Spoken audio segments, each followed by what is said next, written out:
The toy of the year would hit the markets in the mid-2000s, creating a new wave of innovation, otherwise known as the Robosapien. From countless advertising campaigns that could possibly be tied to Hasbro, which would allow this toy to be in hit movies such as Paul Blart Mall Cop, to having its own film because of its overwhelming amounts of success. And let me just tell you that this film did not age well, especially with articles from that time making claims that it would have some of the best CGI out there. Like, what is this? Someone definitely dropped the ball there with the budget. But the Robosapien would be all over the 2000s, even making references to NASA, as its design would resemble a spacesuit, which made for a great toy under space enthusiasts. However, it wasn't just the looks that made it one of the best-selling toys of the 21st century, as the tech behind it showed how consumable it would be for more niche audiences that wanted to learn about robot engineering because of its creator Mark Tilden. Each bot came with a remote that could serve a host of functions, and with the right sequence could be endless amounts of fun, especially with its claw-like hands that could pick up things. Now, I was one of the kids to beg my parents for this toy, and I definitely got spoiled picking one of them up at my local Radio Shack at the time. But even with these innovations and spotlight within major blockbusters, it couldn't stop the Robosapien from fading into nostalgia. What happened to the biggest toy of the 2000s? And was the Robosapien victim to corporate moves with a major player in the industry?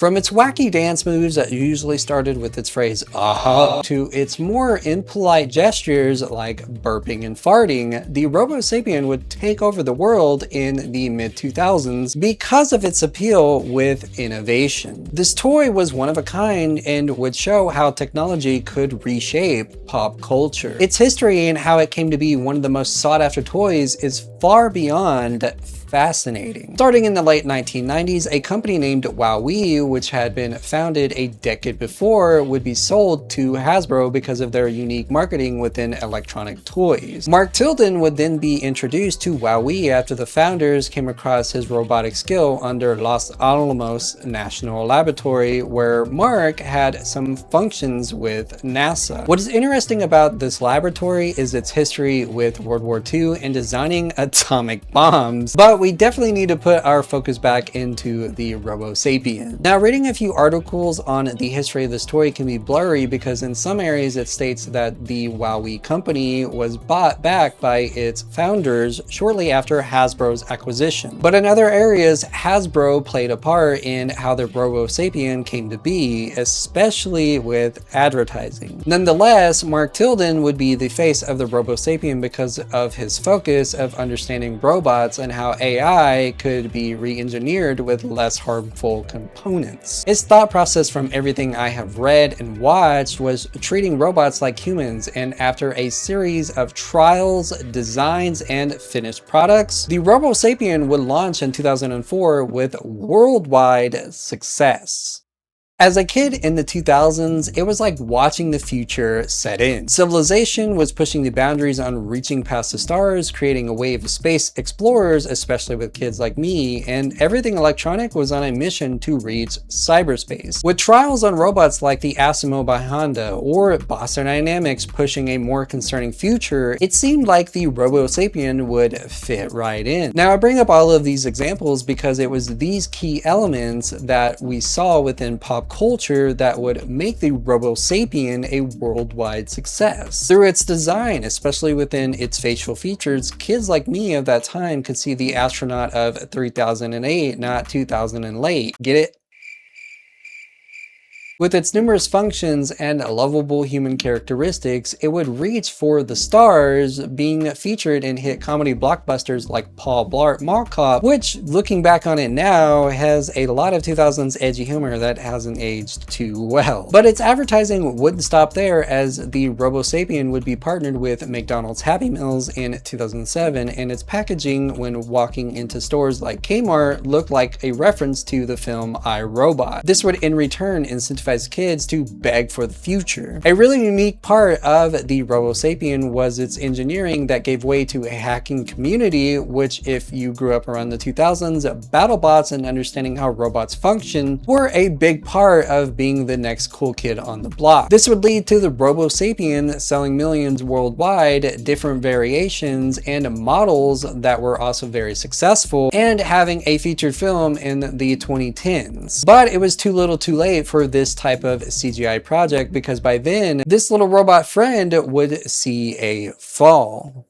Even though the Robosapien can be tied into films like Tomb Raider of the 2000s because of its creator Mark playing a role in the opening scene, it would still see a decline in the 2010s. After digging into this beloved robot, I do remember my biggest pet peeve about the toy, which was that it felt more like a gimmick. It is undeniable that the Robosapien or its friends were far more advanced than any other toy on the shelves of the time. But the Robosapien felt a little clunky, especially when it would walk, and the plastics around its electronics didn't feel all that sturdy. But I'm definitely not critiquing Mark for this, because he was one of the masterminds to make this toy function, which shows he is far beyond anything I could create. Now, remember how I said it was a little blurry when Hasbro had ties into the Robosapien? From the articles I read, WowWee Company would go private after the 2010s, and it started to feel like both entities lost interest in advertising the toy. The biggest fall for this robot was a shift in the industry. Tablets and smartphones were on the rise, taking attention away from toys altogether. You can even see this toy using the shift in later product lines known as the Robosapien X, or any product under WowWee with an X at the end. Media and news sources had been pushing out robotics because of the job market, which is fair because we are seeing this very thing happen with AI in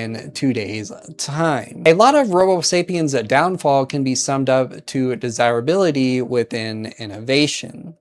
As this video comes to an end, the Robosapien will forever be a beloved nostalgia piece of the 2000s. Looking through YouTube and TikTok, there is still a large community behind this robotic toy, and even though it had some flaws, it gave me a childhood of discovery because of its combination of two things I love: robotics and space. When I was looking for information on this topic, I came across a lot of modded Robosapiens. People putting their own designs and features into this toy 20 years later makes it a time capsule of what the future could be. And it's just damn cool to see because of the masterminds behind its conception. What do you remember about the Robosapien? Are you collecting the WowWee product line like others, or was this little robot a friend from the past? With that being said, let's hop our way out of this video.